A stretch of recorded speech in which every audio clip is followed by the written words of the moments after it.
మీ వద్ద ఎంత సంపద ఉందో కాలానికి తెలుసు, కానీ మీకు ఎంత సమయం ఉందో మీ వద్ద ఉన్న సంపదకు తెలియదు. నువ్వు నడిచే దారిని చూసి ఎవరో నవ్వవచ్చు, కానీ గమ్యం చేరిన తర్వాత అదే దారిని అడుగుతారు. అందుకే మధ్యలో ఆగిపోకు. ఎవరు నిన్ను నమ్మకపోయినా నువ్వు నిన్ను నమ్ము. ప్రపంచం మొత్తం వ్యతిరేకంగా ఉన్న ఒక ఆత్మవిశ్వాసం చాలు, అది మనిషిని ఎత్తుకు తీసుకెళ్తుంది. నీపై నమ్మకం వదలొద్దు. మౌనంగా ఉన్న వాళ్ళను ఎప్పుడూ బలహీనలని అనుకోకు. వాళ్ళు అవసరం లేని మాటలు మాట్లాడరు, అంతే. సమయం వచ్చినప్పుడు వాళ్ళ పనులే మాట్లాడతాయి. అప్పుడు అందరూ చూస్తారు. అదే నిజమైన శక్తి. మాట్లాడటం కన్నా వినటం కష్టం, వినటం కన్నా సహించటం కష్టం. కానీ అన్నిటినీ మర్చిపోయి మామూలుగా ఉండటం ఇంకా కష్టం. శరదృతువులోనే సంబంధాలు పరీక్షించబడతాయి. వర్షంలో ప్రతి చెట్టు పచ్చగానే కనిపిస్తుంది. ఒంటరిగా అనుభవించిన బాధ కన్నా మరేది ఒక వ్యక్తిని మార్చలేదు. అంతా చేతుల్లోనే ఉందనుకుంటారు. వాస్తవానికి ఏది పరిధిలో ఉండదు. ఇల్లు, సంబంధాలు, చేసే పని, సమాజం అన్నిటికీ తగ్గట్టుగా మిమ్మల్ని మార్చుకోవడమే. అపార్థాలను, విమర్శలను తట్టుకొని నిలబడినప్పుడే మనిషి జీవితంలో పరిపూర్ణుడవుతారు. లోకం నిన్ను ఎలా చూసినా నీ మనస్సాక్షికి నువ్వు నిజాయితీగా ఉంటే చాలు. నిన్ను తప్పుగా అనుకునే వారి ముందు బాధపడటం కంటే నవ్వుతూ జీవించడమే పెద్ద సమాధానం. కొన్ని బంధాలు తెగిపోవటమే నీ జీవిత ఎదుగుదలకు కారణం కావచ్చు. మెదడు మర్చిపోలేని విషయాన్ని మనసు పదే పదే తలుచుకుంటుంది. అపార్థాలు తలెత్తినప్పుడు మాట్లాడుకోవటం మంచిది, ఎందుకంటే మౌనం తరచుగా దూరాన్ని పెంచుతుంది. సంబంధాల్లో గెలవటం కాదు, ఒకరినొకరు అర్థం చేసుకోవటం ముఖ్యం. అపార్థం చాలా శక్తివంతమైంది. 100 ఏళ్ల నమ్మకాన్ని క్షణంలో ముక్కలు చేయగలదు. స్పష్టత లేకపోవటమే శాపం. మాట్లాడకుండా మౌనంగా ఉండిపోవటం అపార్థాన్ని మరింత పెంచుతుంది. వివరణలు భారమవుతాయి.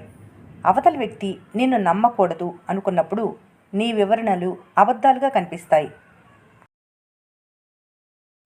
నమ్మకానికి పరీక్ష. నిజమైన నమ్మకం ఉన్న చోట అపార్థాలకు తావుండదు. ఒకవేళ వచ్చినా అవి ఎక్కువ కాలం నిలబడవు.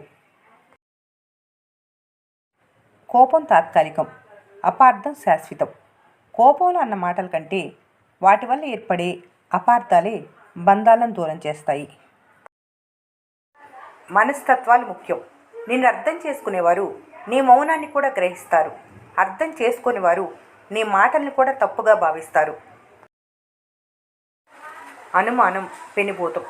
ఒక చిన్న అపార్థం మనసులో చేరితే పవిత్రమైన ప్రేమ కూడా కలుషితం అవుతుంది. అపార్థాలు మొదలైనప్పుడు మనుషుల మధ్య దూరం కంటే మనసుల మధ్య దూరం వేగంగా పెరుగుతుంది. ఎవరూ తగ్గం అన్న పంతాల వల్లే చాలా బంధాలు అపార్థాల ఒత్తిడికి కొట్టుకుపోతాయి. అపార్థం వచ్చిన వెంటనే నిందించటం కంటే కాసేపు ఆగి ఆలోచించటం చాలా ముఖ్యం. ఈ రోజుల్లో ప్రజలు అర్థం చేసుకోవటానికి వినటం లేదు, కేవలం సమాధానం చెప్పటానికే వింటున్నారు. ఒకే విషయం నీ వైపు నుండి నిజం కావచ్చు, కానీ అవతలి వ్యక్తి వైపు నుండి అది తప్పుగా కనిపించవచ్చు. వాస్తవాలు తెలియకముందే మనసులో ఒక ఊహకు వచ్చేయటం అపార్థాలకు ప్రధాన కారణం. మూడో వ్యక్తి మాటలను నమ్మి సొంత మనుషులను అపార్థం చేసుకోవటం చాలా పెద్ద తప్పు.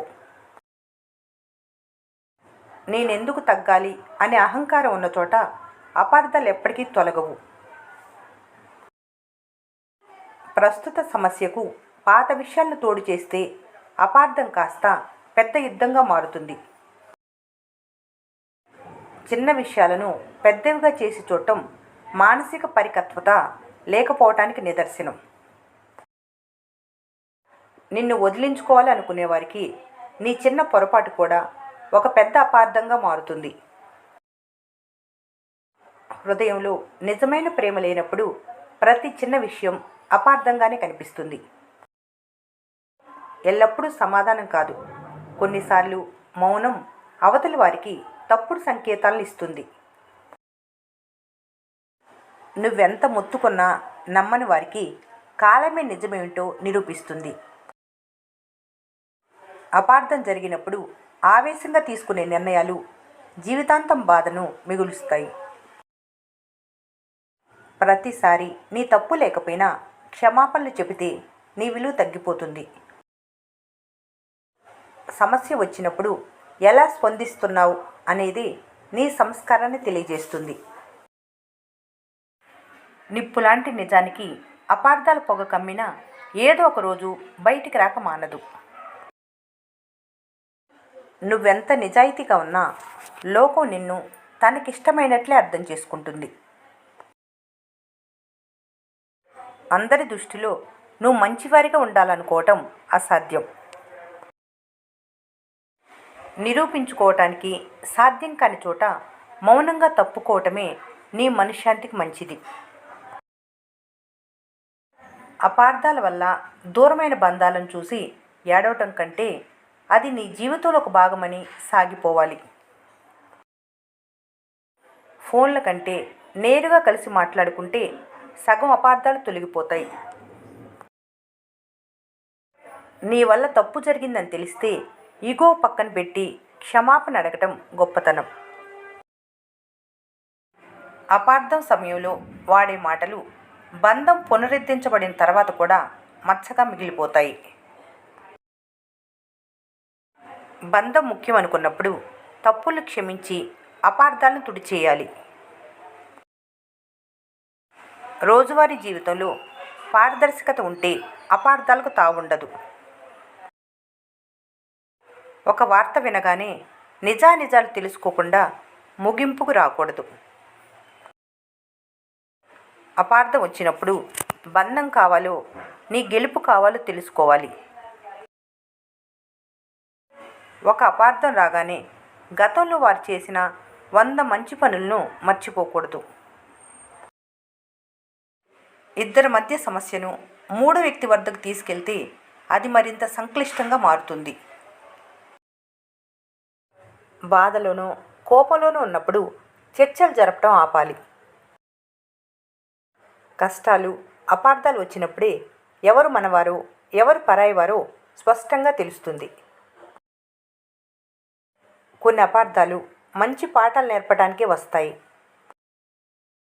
అందరూ నిన్ను నమ్ముతారనే భ్రమ నుండి అపార్థాలు నిన్ను బయటకు పడేస్తాయి. అపార్థం చేసుకుని వెళ్ళిపోయే వారిని బలవంతంగా ఆపొద్దు. వారికి వెళ్ళే స్వేచ్ఛనివ్వండి. ప్రపంచంలో అపార్థాలు గురికాని గొప్ప వ్యక్తి ఎవరూ లేరు. జరిగిపోయిన అపార్థాల గురించి రాత్రులు నిద్ర పాడు చేసుకోవటం వృధా. ఈ వీడియో మీకు నచ్చినట్లయితే మన స్నేహ ఛానల్ని లైక్ చేయండి, సబ్స్క్రైబ్ చేసుకోవడం మర్చిపోకండి. Thanks for watching.